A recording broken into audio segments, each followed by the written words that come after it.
itu termasuk ya perbuatan yang mulia. Man kana lahu ilmun falyantafi' bi'ilmih. Siapa yang punya ilmu, bermanfaatlah dengan ilmunya. Lakukan hal yang bermanfaat, yang bisa mendatangkan manfaat dengan modal ilmunya, pengetahuannya. Bukan hanya ilmu agama, ilmu kedokteran misalnya, yang jurusan ya IPA.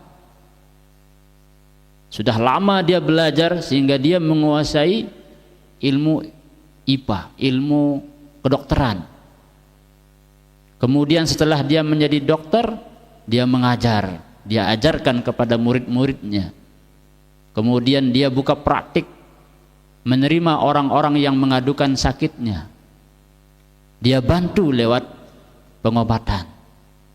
Nah, itu luar biasa itu. Oke. Atau dia ahli dalam ilmu fikih. Banyak orang yang bertanya kepadanya tentang wudu, cara wudu. Apakah batal wudunya kalau dia bersentuhan dengan istrinya misalnya kan?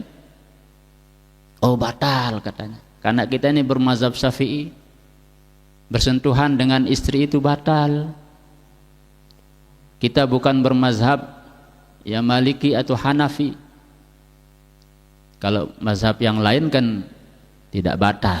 Kalau orang bersentuhan sekedar bersentuhan biasa, walaupun tidak pakai lapis itu enggak batal kalau mazhab yang lain. Tapi kalau mazhab kita, mazhab Syafi'i itu batal. Ya. Jadi orang bertanya seperti itu. Kita jawab dengan mendatangkan dalil-dalilnya, baik dari Al-Quran, dari hadis, dari kitab-kitab para ulama. Nah, bisa mengobati penyakit was-was dari orang lain. Misalnya dalam hal berwudu atau di saat bertakbir, takbiratul ihram misalnya. Bagaimana cara kita mengobati diri kita dari penyakit was-was? Nah, jadi ketika ada orang punya ilmu, maka hendaklah dia bermanfaat dengan ilmunya. Man kana lahu ilmun falyantafi' bi'ilmih. Bila dia punya ilmu, silahkan ajarkan ilmunya, amalkan ilmunya, sebarkan ilmunya. Dan alhamdulillah Nahdlatul Watan tersebar luas di seluruh penjuru dunia ini karena ilmu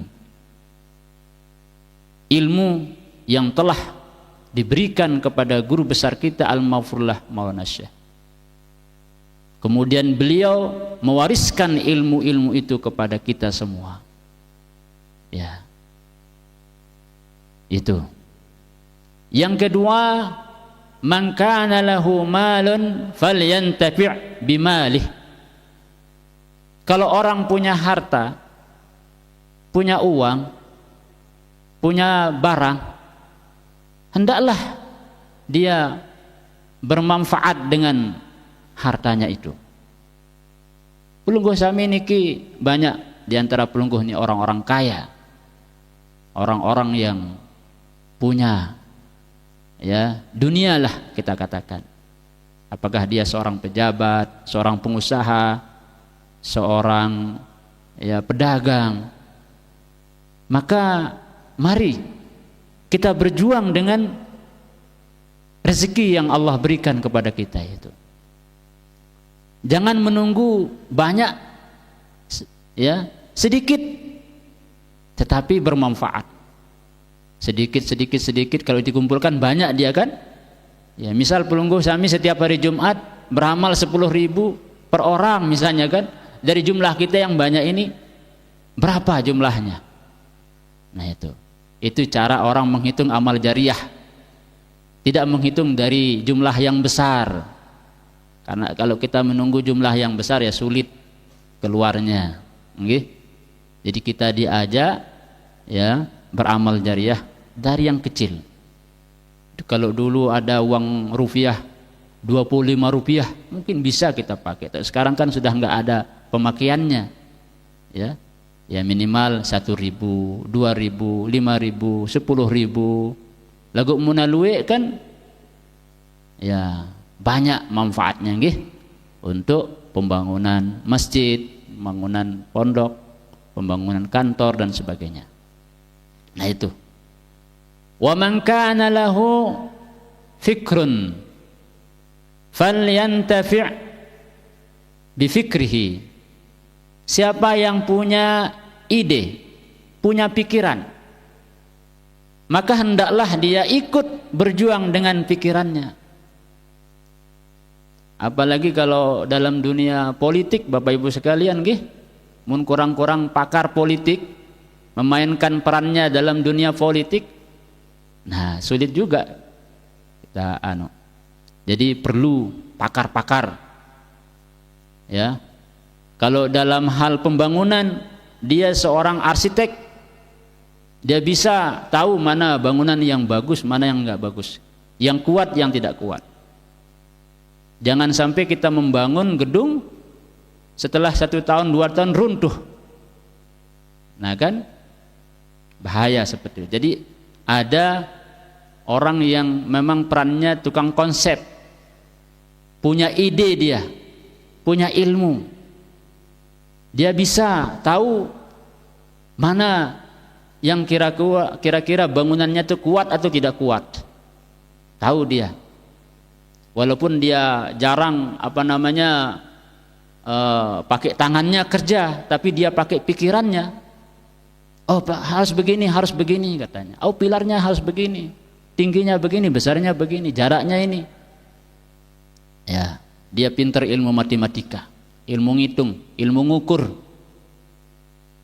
Maka dia berjuang di Nahdlatul Wathon lewat bidang itu. Ikut dia andil lewat pemikirannya, Bapak Ibu sekalian. Nggih. Biasanya kalau orang membangun pondok pesantren, dia punya ahli itu, dia punya ahlinya untuk membangun pondok pesantren itu. Ada yang memikirkan bagaimana cara mengumpulkan dana, ada bagaimana cara membangun supaya pondok pesantrennya indah, rapi, nggih. Alhamdulillah. Dan semua itu Bapak Ibu sekalian ada di pondok pesantren kita niki. Di pondok pesantren Syekh Zainuddin, di bawah pimpinan ya Maulana Syekh Hamzan Wadi II. Alhamdulillah beliau ya banyak ya berkifrah, membimbing, memimpin kita untuk membangun, berjuang, memperluas perjuangan, bahkan tidak hanya di Lombok, bisa juga keluar daerah. Nah, Bapak Ibu sekalian, yang berikutnya adalah ya kita sebagai murid Al-Mafrullah Maulana Syekh harus tentu ikhlas dalam berjuang. Amba kenana ikhlas niki, yang kenana ikhlas no semata-mata karena Allah Subhanahu wa taala. Itu semata-mata karena Allah. Nggih, semata-mata karena Allah. Deta karena manusia, yang karena ikhlas. Muntah masih karena manusia, karena pujian, karena itu, karena ini, belum dikatakan orang itu ikhlas. Jadi mudah cara kita memahami yang namanya ikhlas. Kalau pelungguh ditanya oleh orang, apa itu ikhlas? Oh, ikhlas itu adalah melaksanakan ibadah, amal perbuatan semata-mata mencari keredaan Allah Subhanahu wa taala. Ya. Kalau kita mencari keredaan Allah, mau berhasil, mau tidak, mau menang atau kalah, mau bisa, ndak bisa, tetap kita dapat pahala. Nggih. Tapi kalau kita tujuannya misalnya harus kita dapat ini, harus kita berhasil, harus kita nanti papahta ya tamuan lain nangan ta terus, ya lentiang ta nyenger, ya lentiang ta ketukete, ya lentiang ta sugul. DNW misalnya kan, Nah itu karena anda ikhlas. Ya, lagu mun dengan ikhlas Bapak Ibu sekalian, nakumbe kondisinya keadaannya ya hasil perjuangannya, tetapi karena semata-mata karena Allah Subhanahu wa taala, dan dia yakin Allah yang maha kekal abadi selalu melihat amal perbuatannya, usaha perjuangannya, maka dia tidak akan bergeser daripada perjuangan itu.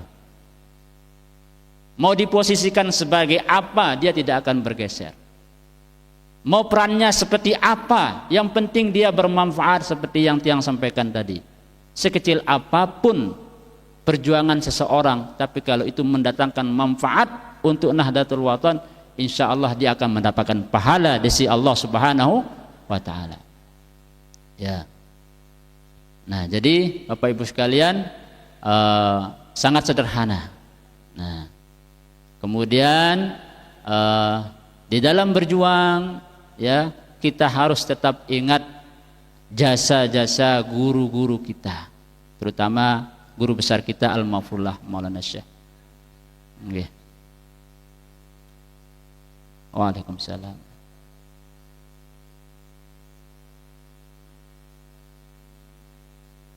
Okay. Nah niki ada pertanyaan dari beliau, nggih.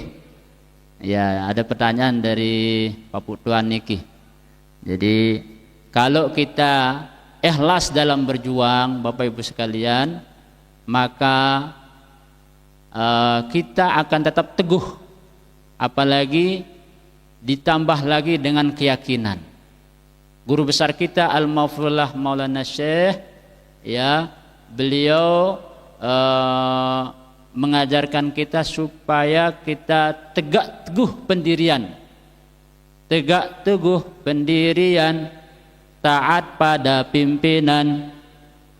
Itu kan dalam lagu perjuangan ini kan, ya, wasiat beliau, tegak teguh pendirian, taat pada pimpinan. Jangan hanya teguh taat, teguh tegak saja, tetapi tidak taat kepada pimpinan. Diajak masuk dalam barisan Hizbullah, ya sugul Hizbullah misal, berarti dia tidak taat kepada pimpinan. Apa orang katna, yang penting aku jago Islam, wah nikah itu.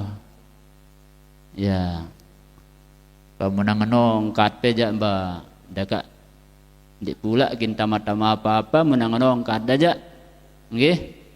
Tapi karena kita sudah dibayat menjadi murid yang selalu taat kepada guru, kepada pimpinan, mari kita teruskan, nggih, bayat kita itu. Jangan kita membatalkan bayat. Sama pelungguh sami masuk di barisan Hizbullah Nahdlatul Wathon, belum lagi dibayat, belum lagi diijazahkan kaifiat, belum lagi disumpah, ya, untuk terus taat melaksanakan memperjuangkan Nahdlatul Wathon, maka tidak boleh kita keluar daripada barisan itu. Banyak orang tersesat jalan mengaku diri Nahdlatul Wathon padahal ia di luar barisan, tidak menurut garis pimpinan. Nah, itu penilaiannya. Kalau orang mengaku Nahdlatul Wathon tapi tidak taat kepada pimpinan, emparannya di luar barisan. Tuh, di luar barisan tahu nah. Nggih. Jadi harus kita mengambil pelajaran melalui sholat berjamaah. Jadi sholat berjamaah itu kita berada dalam saf, ya. Wah, tali dalam saf, dalam barisan, kita kanggogin belot-belot mampu sampai selesai yang namanya sholat berjamaah. Ya, demikian Bapak Ibu sekalian, sekedar sebagai pengantar pengajian, ya, tadi yang sekedar menjawab pertanyaan dari Pak Putuan tadi. Oke, demikian nanti kita akan dengarkan, ya, pengajian dari Ayahanda Al-Mukarram Tuan Guru. Beliau sampun rawuh, ya, karena tadi ada hal yang beliau selesaikan, dan insya Allah nanti akan diisi oleh para masyayikh kita yang sudah dijadwalkan, yang sudah dijadwalkan setiap hari Jumat. Demikian dan terima kasih. Akhirul kalam, wallahul muwaffiq wal hadi ila sabil rasyad. Wassalamualaikum warahmatullahi wabarakatuh.